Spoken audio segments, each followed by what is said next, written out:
तो last part के and में हमने देखा था कि जेनी को हील करने के लिए जैस्मिन जिन को बताती है कि उसे एक यिंग यांग ग्रेप लाना होगा। तो ये सुन के जिन उस ग्रेप की लोकेशन जानने के लिए यिंग यांग एकेडमी के डायरेक्टर के पास आ जाता है, जिन्होंने जिन को बताया था कि वो पर्ल जिन को एक एशियन केव में मिलेगा, लेकिन वहां जाने से पहले जिन को कुछ टेक्निक सीखनी पड़ेंगी। तो ये सुन के जिन लाइब्रेरी में आकर जैस्मिन से मिलता है, तभी वहाँ एक वैंग नाम का लड़का आता है जो जैस्मिन को परेशान कर रहा था। तो जिन उसकी बेइज्जती कर देता है, जिससे वैंग गुस्सा हो जाता है और जिन को एक कंपटीशन के लिए चैलेंज करता है। अब आगे तो इस पार्ट की शुरुआत में जिन वैंग से पूछता है कि तुम किस तरीके का कंपटीशन करना चाहते हो, जिस पे वैंग जिन से कहता है कि यहाँ पर बहुत सारी टेक्निक्स के स्क्रोल रखे हैं, इसलिए हम ये देखेंगे कि कौन उन टेक्निक्स को सबसे पहले सीख पाता है। ये सुन के जिन सोचता है कि इससे बड़ा गधा तो मैंने आज तक नहीं देखा, क्योंकि क्या इसे नहीं पता कि मैं कितनी जल्दी टेक्निक्स को सीख सकता हूँ। अब जिन वैंग से कहता है कि मैं इसके लिए तैयार हूँ, पर हारने वाले को 3 बार बोलना पड़ेगा कि वो गधा है, जिस पे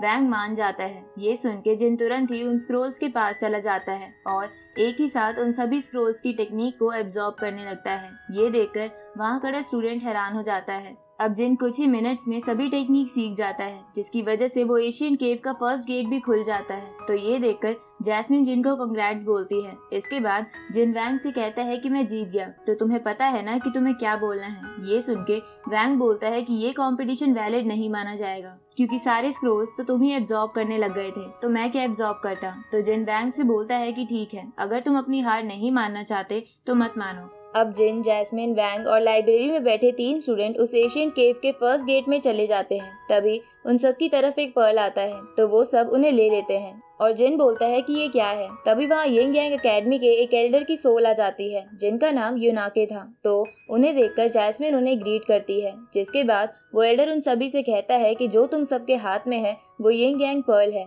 जिसे एब्जॉर्ब करने के बाद ही कोई बंदा सेकंड गेट को क्रॉस कर सकता है, लेकिन तुम में से सिर्फ एक ही बंदा सेकंड गेट के आगे जा सकता है। ये सुन के एक स्टूडेंट बोलता है कि पर हम तो 6 लोग हैं। तो वेल्डर कहता है कि मैं रूल को नहीं चेंज कर सकता, क्योंकि जो भी बंदा सेकंड गेट क्रॉस करेगा उसे 5 पर्ल एब्जॉर्ब करने पड़ेंगे। इसके बाद वो एल्डर उन सबसे पूछता है कि इस एशियन केव का गेट किसने खोला था। तो जिन उन्हें अपना नाम बताता है। ये सुन के वो एल्डर सोचता है कि मुझे ऐसा क्यों लग रहा है कि मैंने इसका फेस कई बार देखा है। अब वो एल्डर उन सभी से कहता है कि जो भी जिन के हाथ से सबसे पहले उसका पर्ल ले लेगा, तो मैं उसे यिंग यांग टेक्निक के पास खुद लेकर जाऊंगा। इससे सभी को बराबरी का मौका मिलेगा। ये सुन के जिन एल्डर से कहता है कि आप तो मेरा फायदा उठा रहे हो, जिस पे एल्डर उसे कहता है कि यहाँ सब कुछ मैं ही डिसाइड करता हूँ। तो ये सुन के जिन एल्डर से बोलता है कि ठीक है, मैं इसके लिए तैयार हूँ, पर अगर उनमें से कोई भी वो पर्ल नहीं ले पाया तो आप यिंग यांग टेक्निक और मेरे बीच कोई प्रॉब्लम नहीं बनोगे। तो वो एल्डर इसके लिए मान जाता है। तभी जैस्मिन जिन के पास आती है। तो जिन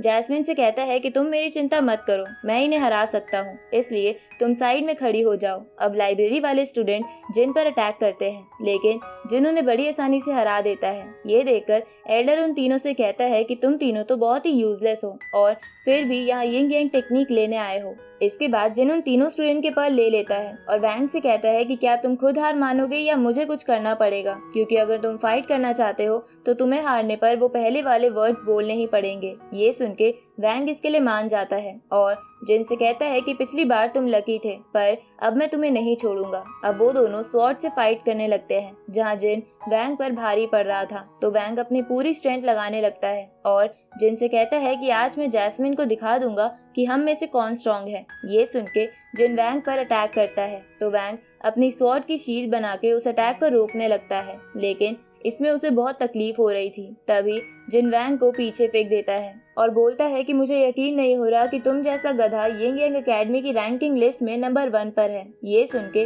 वैंग बोलता है कि बहुत हुआ, अब मैं अपनी असली पावर इस्तेमाल करूंगा। इसके बाद वैंग ट्विलाइट सनलाइट टेक्निक इस्तेमाल करने लगता है, लेकिन जिन अपनी स्लैश ऑफ 8 डिस्ट्रॉय टेक्निक का इस्तेमाल करके उसकी फॉर्मेशन तोड़ देता है और उसे हरा देता है। इसके बाद जिन उसे अपना वादा पूरा करने को कहता है। तो वैंग को ना चाहते हुए भी 3 बार बोलना पड़ता है कि वो गधा है। अब जिन उन 5 पर्ल को लेकर उन्हें एब्जॉर्ब करने लगता है। तो जैस्मिन जिन से कहती है कि तुम्हें इन्हें एक एक करके एब्जॉर्ब करना चाहिए, क्योंकि इसमें बहुत रिस्क है, पर जिन कहता है कि मेरे पास इतना टाइम नहीं है। अब जिन उन 5 पर्ल को एक एक कर एब्जॉर्ब करने लगता है, जिसे देखकर वो एल्डर कहता है कि इन पर्ल्स को एक एक करके एब्जॉर्ब करना ही बड़ा मुश्किल है और ये 5 एक साथ कर रहा है, लगता है ये पक्का फेल होगा। थोड़ी देर बाद जिन उन 5 पर्ल को एब्जॉर्ब कर लेता है और सेकंड गेट को खोल देता है। ये देखकर एल्डर हैरान हो जाता है। तभी जैस्मिन जिन को आके गले लगा देती है, जिसके बाद जिन सेकंड गेट को क्रॉस करने लगता है, जहाँ उसे ज्यादा देख एल्डर सोचता है कि ये एक जीनियस है, पर मुझे इसे देखकर अजीब क्यों लग रहा है। इधर जिन सेकंड गेट को क्रॉस करके एक जगह पहुंचता है जहां स्कॉट पहले ही खड़ा था, जो उन पर्ल्स को एब्जॉर्ब करके वहां पहुंच गया था। अब जिन स्कॉट से कहता है कि मुझे आज तक समझ नहीं आया कि तुम मेरे दुश्मन हो या दोस्त, और जिन के ये कहते ही ये पार्ट यहीं खत्म होता है।